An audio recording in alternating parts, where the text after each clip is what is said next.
Right, this is slightly longer expose, and we're going to delve into the Black Nobility. And this was a piece by John Coleman, and it echoes a lot of From Russia with Love in many ways, but it also gives you an idea of the connectedness of the clans. And I've added pieces to it, which is fills in deeper points, but it's an interesting piece, and you will realise how they're all connected. And it said these ruthless individuals earned the title of Black Nobility. Now, the Black Nobility are the goons in the underneath the Vatican, by and large, with their ceremonies. And they run the Vatican, as you will find out, and how and why. From their ruthless lack of reluctance of mercy, they utilize tacts such as murder, rape, kidnapping, assassination, robbery, and all styles of deceit on an international scale, tolerating no opposition to attaining their objectives. Now, they are part of the elite, most notorious old families from Europe, and still have money, control, and power, although the first is diminishing. The most powerful of the Black Nobility are located in Italy, Germany, Switzerland, Britain, Holland, and Greece in that order, and their roots can be traced back to the Venetian oligarchs who are of Khazarian descent, and they married into the royal families in the early part of the 12th century. Now, shortly after the great Khazarian victory over the forces of Islam, the future Roman Emperor Constantine V married a Khazarian princess, and their son became Emperor Leo IV, which is Leo the Khazar. Now, the Medici popes and Pius XII, Eugenio Pacelli, were also from the land of Khazar, as was Pope John Paul II. Now, not all Black Nobility are part of the royal families of Europa, and many of the royal families no longer have kingdoms. Now, according to the researcher Dr. John Coleman, a committee of 300 was established early in the 18th century. It was actually going long before that, even though it did not take on its current style until around 1897, when the China opium trade was legalized. Now, documentary proof as to the existence of the Committee of 300 is nowhere to be found, and it may be no more than a convenient phrase to describe certain key players. Socialist politician and financial advisor to the Rothschilds, Walter Rathenau, writing in the Wiener Press in 1921, said only 300 men, each of whom knows all others, govern the fate of Europe. They select their successors from their own entourage, and these men have the means in their hands of putting an end to the form of state which they find unreasonable. Now, exactly 6 months after publication of that, Rathenau was assassinated. Oops. And the reason being is Mr. Rathenau had suggested in a 1909 article that all 300 were Jewish elites. Now, Rathenau himself was Jewish, and maybe like Walter Rosenthal later, he spoke too much. Now, Dr. John Coleman's work opened the door to further studies on key power players of the ruling elite, particularly in the United States of America. Whereas the English have a long history and are very aware of their ancestry, certain families of blue bloods in the United States that have historic ties with the British through blood and money. And these noble families, there's nothing noble about them, are behind most, if not all, of the so-called climate change movements that are actually intended to stop the population growth of all nations. Now, Prince Philip and helicopter head Prince Charles are the most well-known symbols of this movement and are an integral part of this conspiracy to destroy industry and take the world back to the next dark age. Now, people may ask, why would they destroy the world and send it into the dark age? Surely they would suffer also. Well, the answer is no. They will go into their hundreds of underground purpose-built cities, some of which are crystalline, with their high tech and everything provided for their worlds.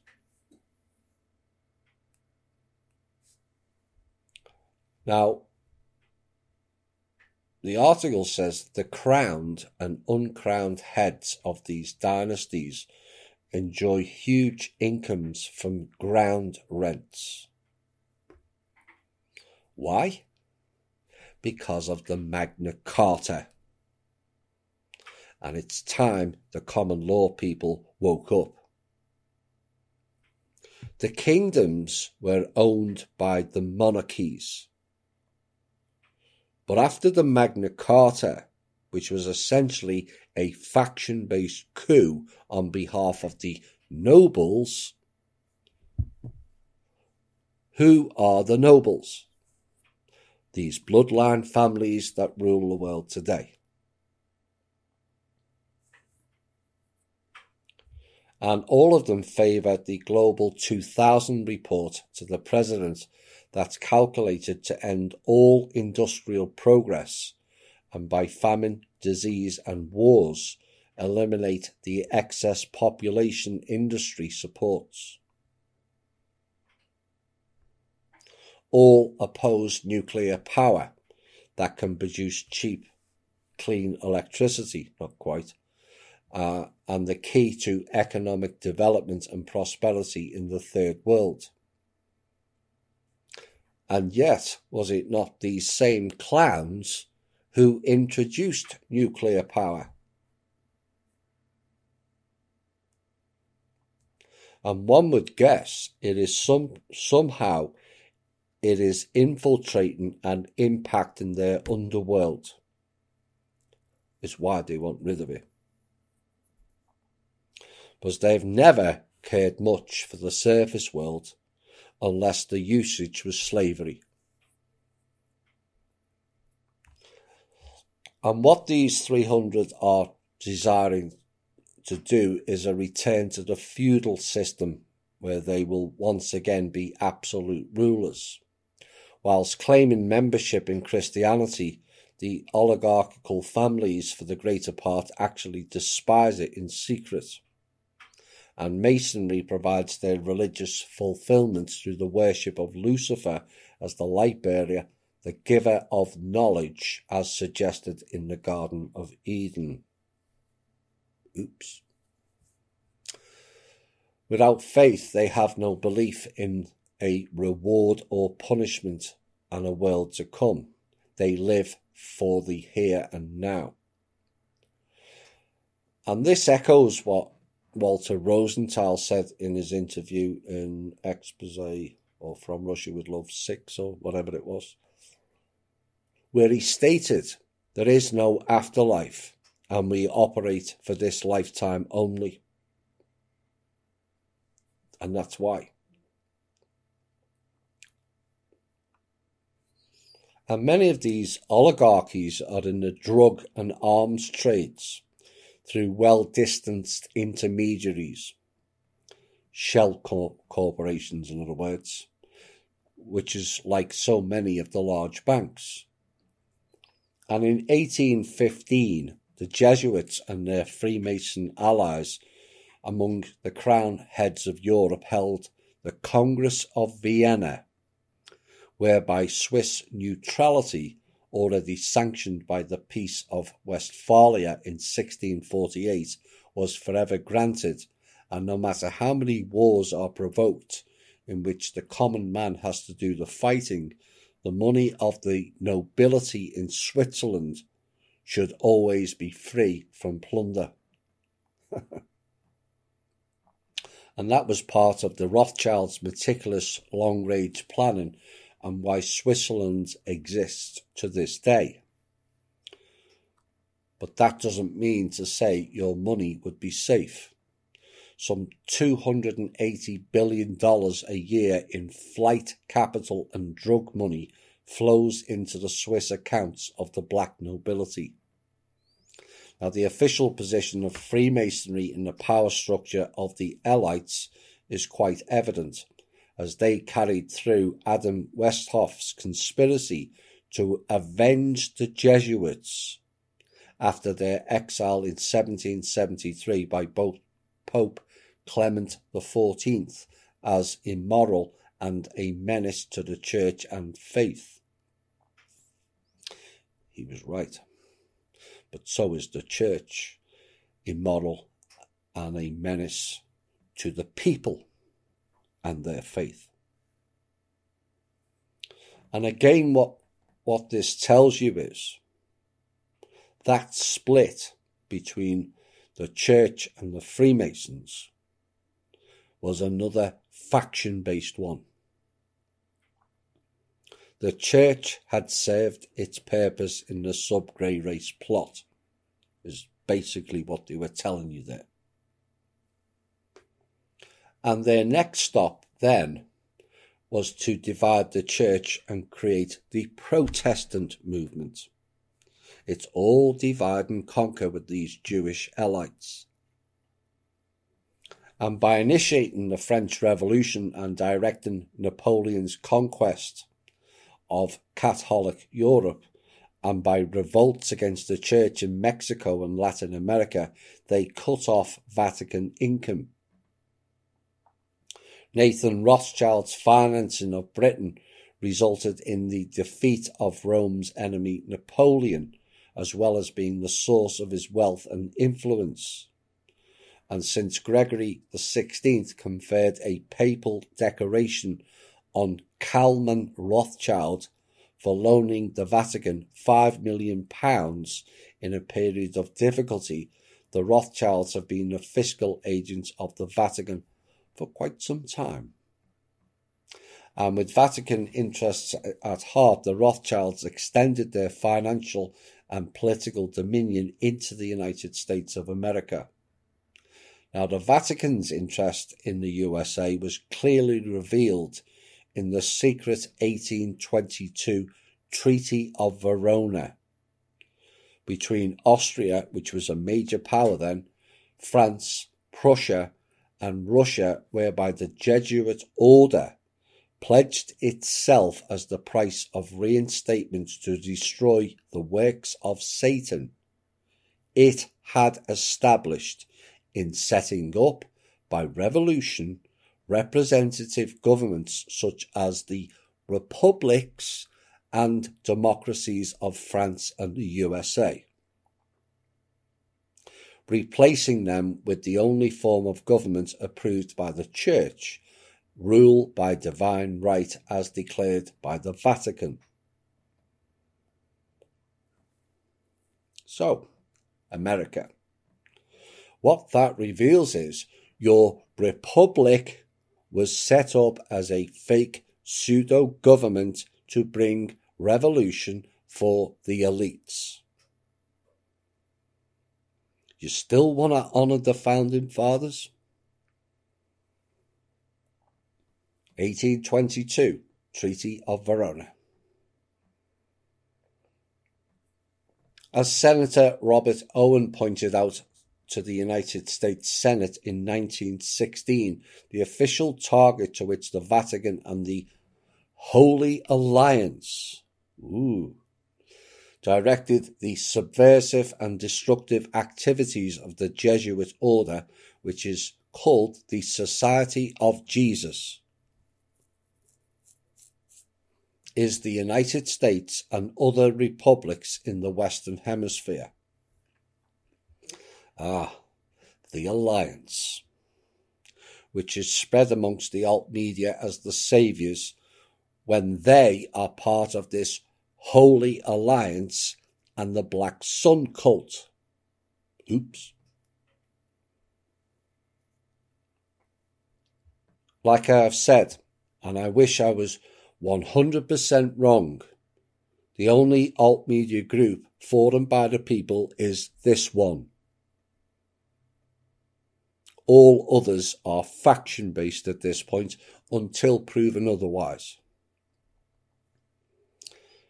Now, Robert Owen claimed this plot, he claimed, was the target at which the Monroe Doctrine was directed towards. And what the senator didn't realise is that the Monroe Doctrine protected the interests of the City of London, which is the Crown, which has got zero to do with the Queen. And the Rothschilds' Vatican cabals failed in their attempt to gain control over the power of the United States monetary system through the First and Second Bank of the United States. But they came back. Now, they were established under emergency powers granted to the President by the Constitution as temporary institutions to tide the country through the periods of financial stress occasioned by the Revolutionary and 1812 wars. But the aims of the conspirators to establish a banking cartel were thwarted by the Constitution until the enactment of the Federal Reserve System. The Revolutionary War. Let's replay what was said earlier. Quote, the Jesuit order pledged itself as the price of reinstatement to destroy the works of Satan it had established in setting up by revolution. Are you seeing the picture now, Americans? The Constitution, the wars, the Republic, and all forms of your American government was set up not for and by Americans, but for faction-based elites.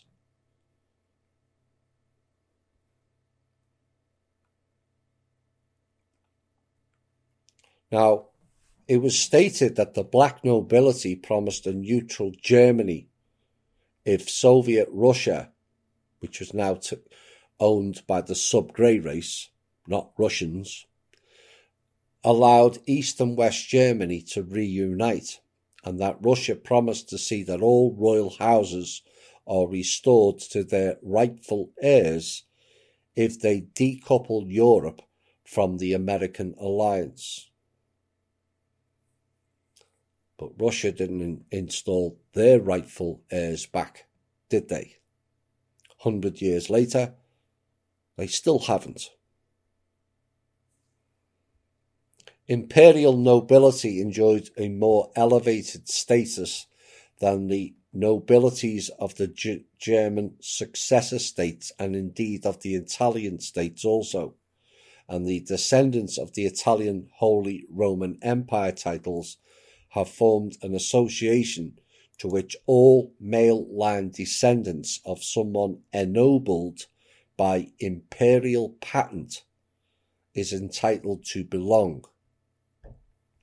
Now, the Principality of Liechtenstein has also claimed the ability to confirm a succession to imperial titles and has confirmed the right of a Spanish nobleman to heir such a title for purposes of the Spanish law, requiring the successor state to confirm that the claimant to a particular title is in fact the heir.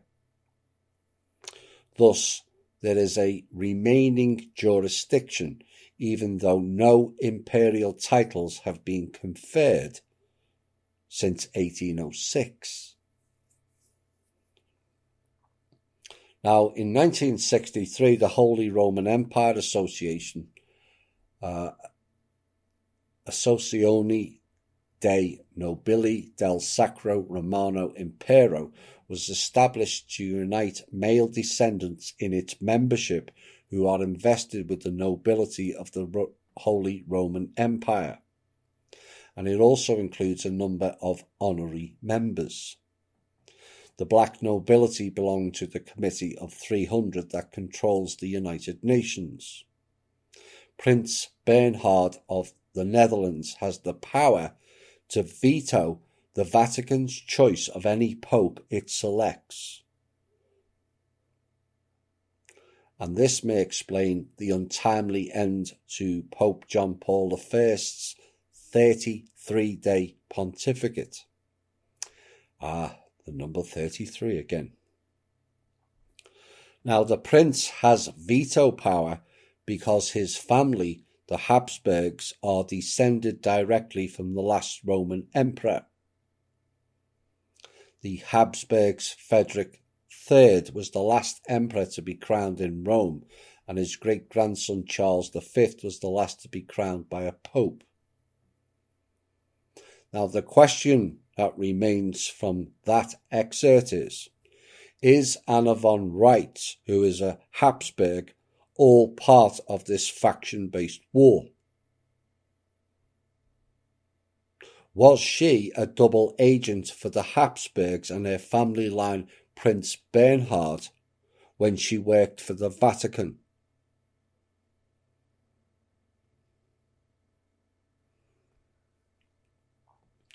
And this is the civil equivalent of the Pope's claimed apostolic succession from St. Peter.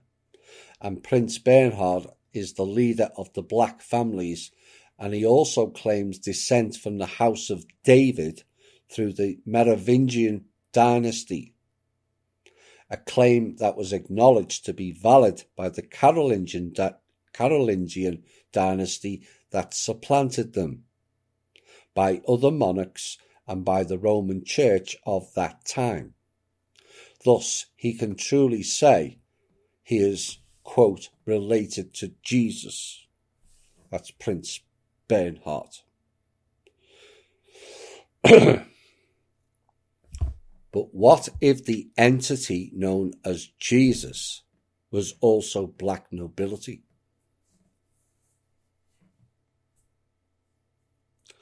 What if the entity known as Jesus is related to Lucifer?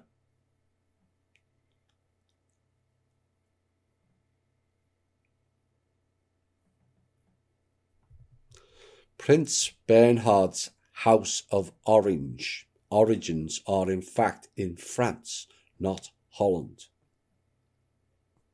And the Habsburgs are related through marriage with the Merovingian dynasty, who are said to have descended from the tribe of Benjamin.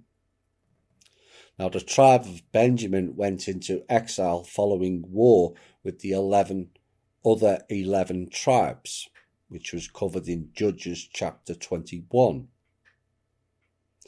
But just because they were at war with the other tribes does not make them the good guys. Think faction wars and ultimate power, and then you get a better understanding. Exile led them to Arcadia in the central part of Greece, and from this introductory point they aligned with the Arcadian royal line, and towards the advent of the Christian era, migrated up the Danube and Rhine through marriage, engendering the Sicambrian Franks, the immediate forebears of the Merovingians, who were ultimately of Semitic origin and descendants of King Saul. And they are identified with the Spartans, and both of the books of Maccabees in the Catholic Bible link the Spartans with the Jews.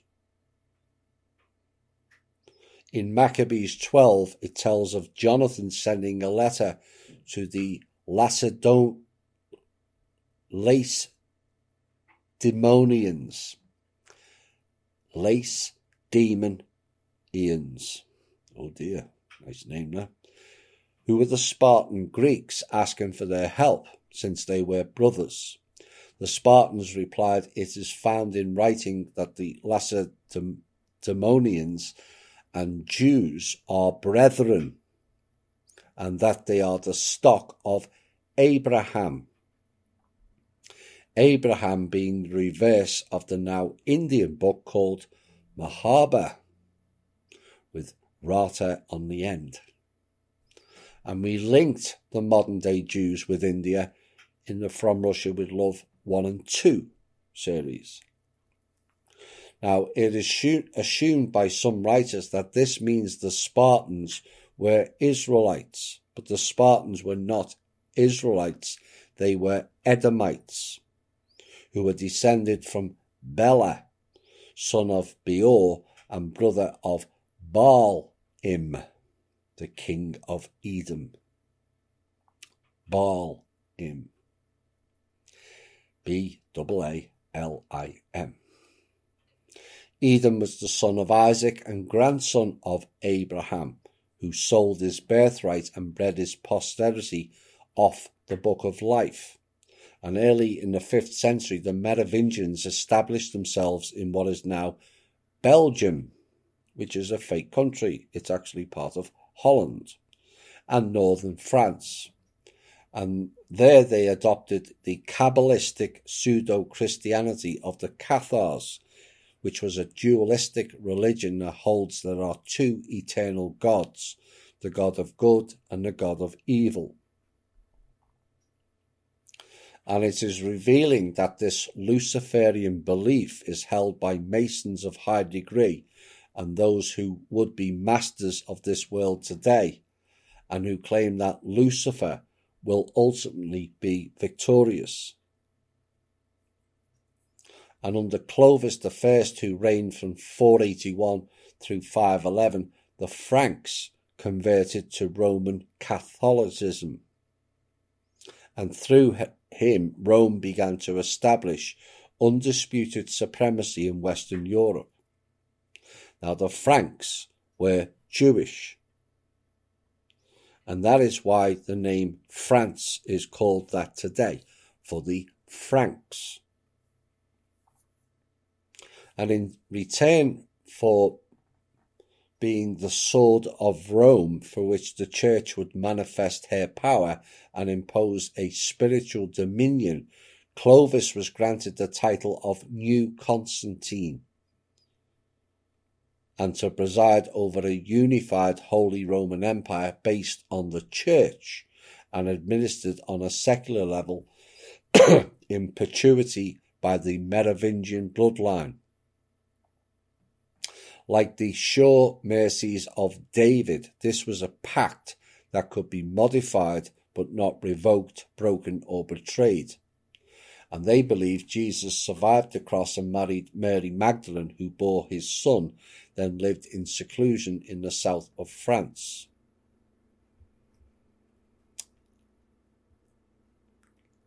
The real Mary Magdalene, along with Radomir, went to France, not their version.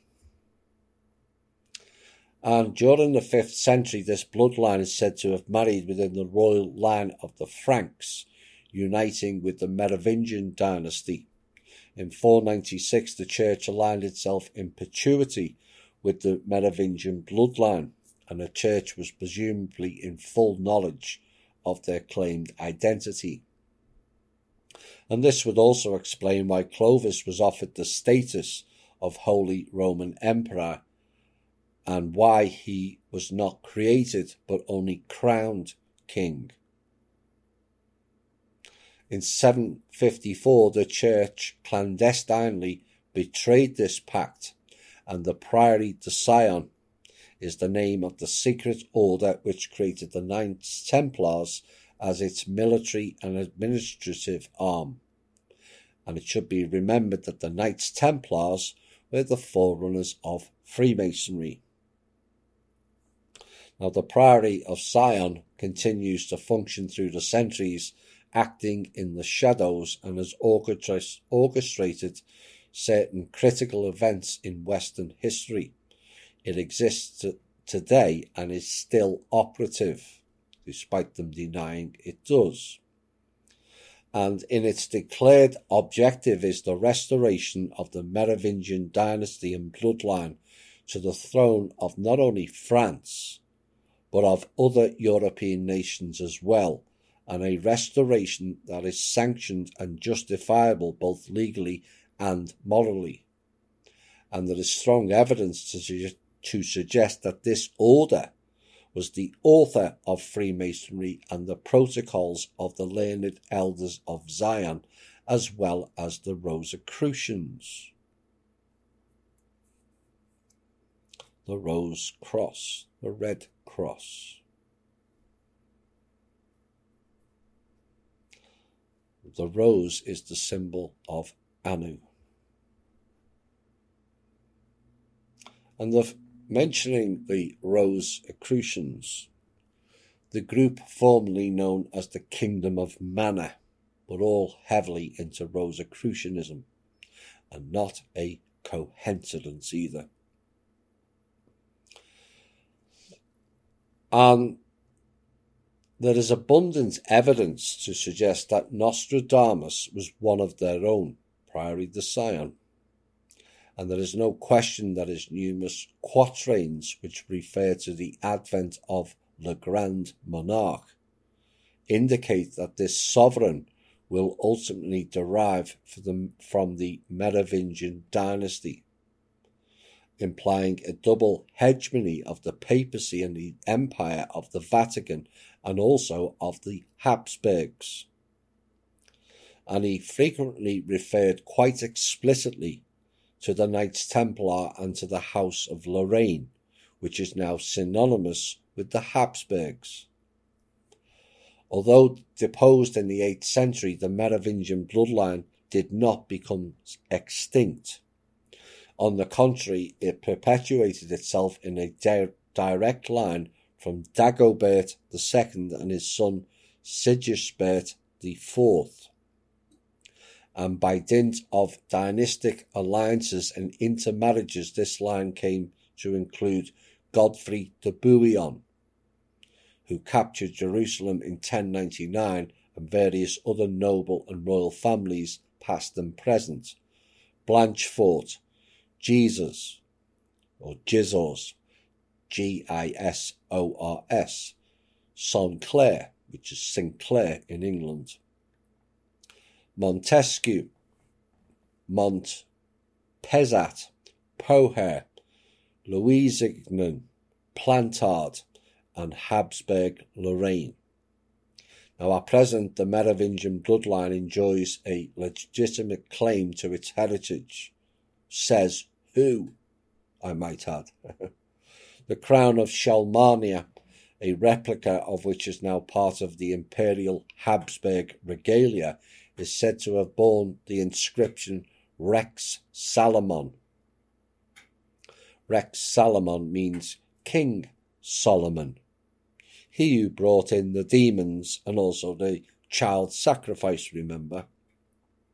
And the spear of destiny, which is said to have pierced Christ, resides today in the Treasure House Vienna, awaiting another Holy Roman Emperor in the Rigby Joy of Knowledge Library. History and Culture the First, 1977-160, the Holy Roman Empire, Frederick Heer. It is clear why the protocols of the Elders of Zion speak of a new king of the holy seed of David, Holy Blood and the Holy Grail, Bayezid, Lee and Lincoln.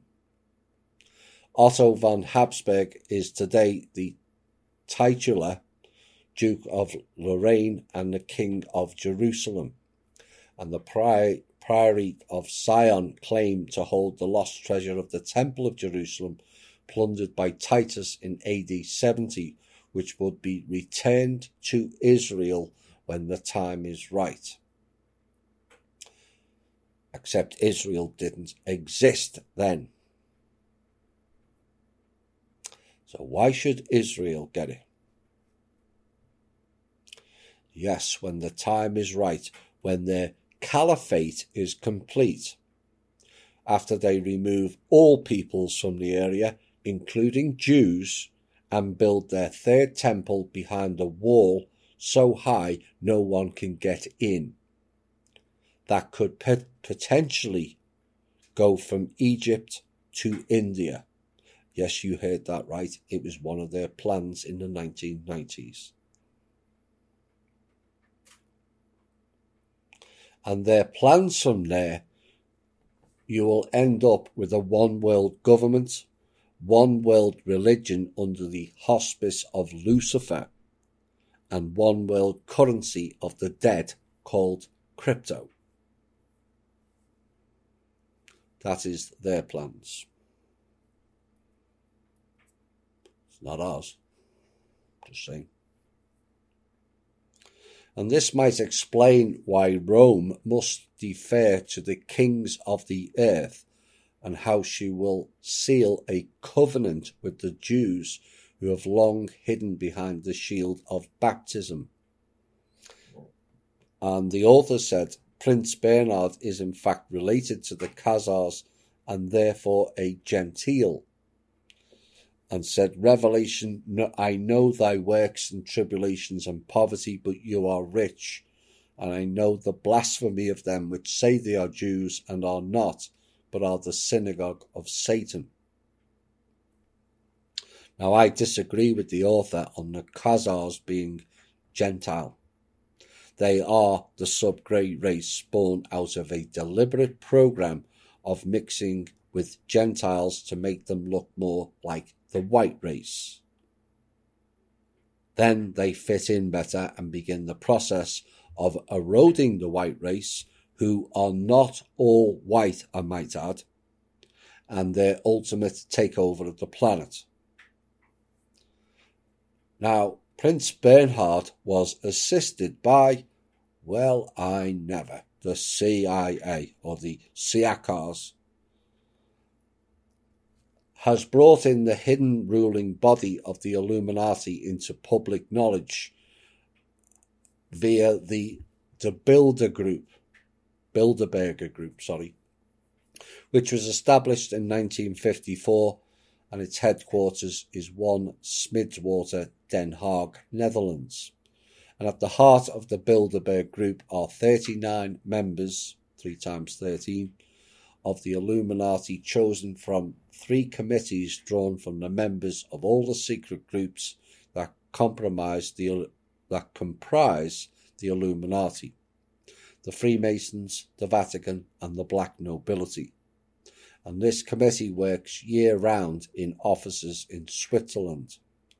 The Committee of 300 now call themselves the World Government Founders for the New World Order, a reference no doubt to their hereditary claim to the divine right of kings.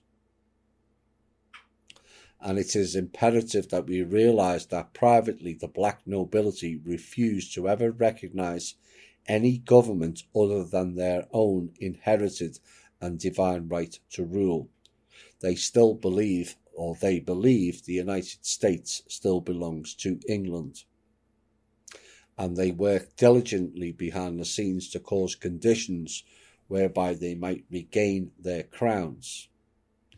Every royal and so-called noble dynasty past and present of Europe have seats on the Committee of 300, most often by nominees.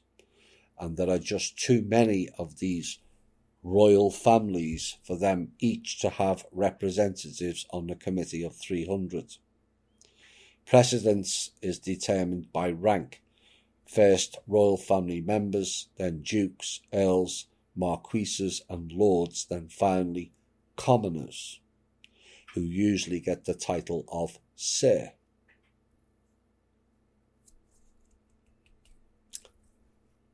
And there you have it. But a reminder, we're coming after you, whether you like it or not.